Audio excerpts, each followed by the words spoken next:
میرا نام دعا ہے اور میں پاکستان کے شہر سکردو کی رہنے والی ہوں۔ بچپن میں میرا ایک کزن مجھے پسند کرتا تھا، لیکن تب مجھے اس میں کوئی دلچسپی نہیں تھی، کیونکہ مجھے پیار کی اتنی سمجھ نہیں تھی، اور ویسے بھی میرا رہن سہن لڑکوں جیسا تھا۔ وقت گزرتا گیا اور مجھے اس میں دلچسپی ہونے لگی۔ پھر ایک دن اس نے مجھے پرپوز کیا اور میں نے ہاں کر دی۔ بچپن کی محبت کا بھی ایک اپنا ہی مزہ ہوتا ہے۔ ہم ہر وقت ایک دوسرے کے خیالوں میں کھوئے رہتے تھے۔ ایک دوسرے کو دور سے دیکھ لینا ہی ہمارے لیے ملاقات ہوتا تھا۔ ہمیں ڈر بھی رہتا تھا کہ ہماری محبت کا کسی کو پتہ نہ چل جائے۔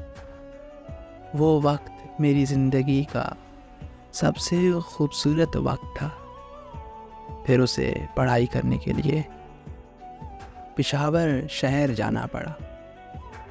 میں ہر وقت اس کے خیالوں میں کھوئی رہتی اور اس کا انتظار کرتی۔ 5 سال گزر گئے مگر اسے دیکھنا بھی نصیب نہ ہوا۔ پھر ہمیں اس کے بھائی کی شادی کا دعوت نامہ ملا۔ وہ صرف دعوت نامہ نہیں بلکہ میرے لیے اس سے ملاقات کا موقع تھا۔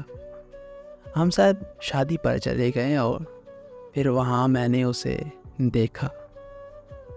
اسے دیکھتے ہی میں اس کے پاس گئی اور اس سے بات کی۔ وہ کہنے لگا کہ آپ کون ہو؟ سوری، میں نے آپ کو پہچانا نہیں۔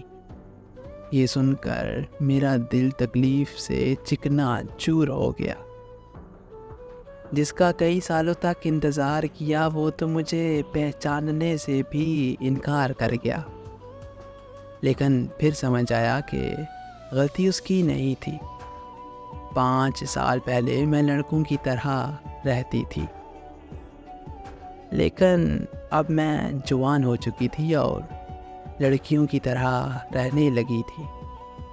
پھر جب اسے پتہ چلا کہ میں اس کی بچپن کی دوست دعا ہوں تو وہ مجھ سے معافی مانگتے ہوئے کہنے لگا کہ تم تو بہت بدل گئی ہو۔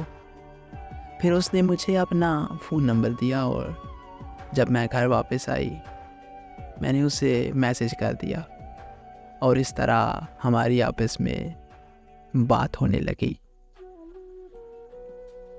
ہم دونوں بہت خوش تھے اور ایک دوسرے سے شادی کرنا چاہتے تھے۔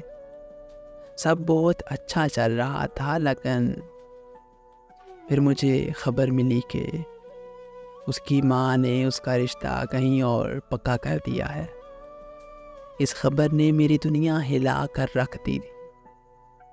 تب میری جو حالت تھی وہ میں جانتی ہوں یا میرا خدا جانتا ہے۔ میں نے اس سے بات کی تو کہنے لگا کہ یہ سب میں نے اپنی ماں کے لیے کیا ہے۔ تب میں خاموش ہونے کے علاوہ کچھ کر نہیں پائی۔ جب وہ کسی اور کا ہو رہا تھا تو میں اس کے سامنے کھڑی تھی، اور تب میری جو حالت تھی وہ شاید لفظوں میں بیان نہیں ہو سکتی۔ جی کر رہا تھا کہ بھاگ کر اس کے گلے لگ جاؤ اور کہوں کہ پلیز میرے ساتھ ایسا مت کرو، مگر میں وہاں چپ چاپ کھڑی بس دیکھتی رہی۔ وہ میری آنکھوں کے سامنے کسی اور کا ہو گیا۔ اس کی جدائی نے مجھے ذہنی مریضہ بنا ڈالا۔ پھر یوں ہوا کہ کسی نے مفت میں پایا وہ شخص جو مجھے ہر قیمت پر چاہیے تھا۔